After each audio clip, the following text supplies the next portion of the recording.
আল্লাহ পাক রব্বুল আলামিন কি সুন্দর করে কোরআনুল কারীমের মধ্যে ঘোষণা করে দিয়ে বললেন,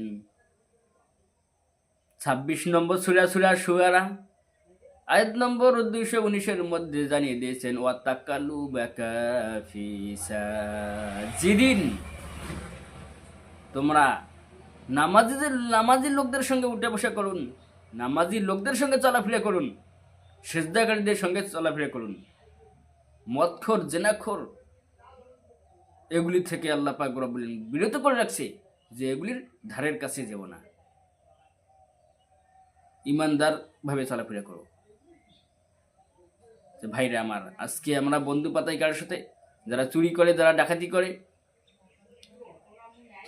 যারা লুচ্চামি করে, যারা পার্টি করে, তাদের সঙ্গে আমরা আজকে বন্ধুত্ব করি। ভাইরা আমার, এটা ঠিক নয়। যে একজন নামাজি